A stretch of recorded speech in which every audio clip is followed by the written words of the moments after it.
welcome to another in our series of Understanding Personality Dimensions. I'm Ann Bulstrode, and this is Susan Geary, and we are both Master Personality Dimensions Facilitators. Today, we'd like to share with you our top 10 tips and techniques for working for the Organized Gold Leader. Susan, would you like to start off with your top 5 tips? Yes, thanks, Anne. Tip number 1, keep your workspace tidy. Organized gold leaders dress neatly and keep their workspace tidy, and they use their excellent planning and organizing skills to do that. They're going to respect you if you keep your workplace tidy as well. Tip number 2, be punctual. Organized goals go out of their way to be on time.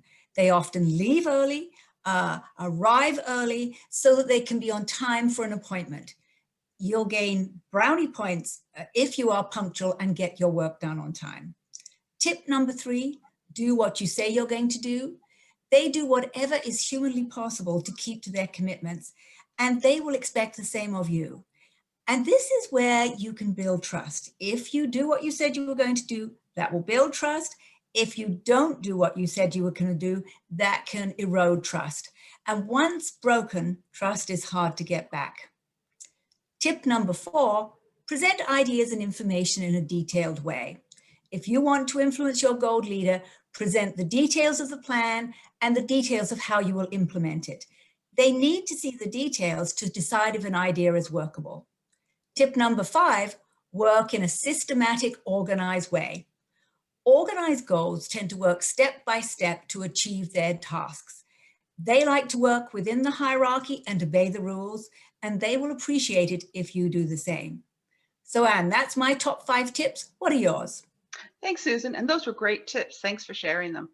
My Thanks. top 5 tips are, number 1, be prepared for and open to criticism. As we know, organized goals have very high standards, both for themselves and other people. And if you're not living up to those standards, organized goals will probably be critical of you. And that's okay. That's just their way because they want everything to be as good as possible. So just accept that and understand that's their way of dealing with it, and just try to improve based on the criticism you get from them.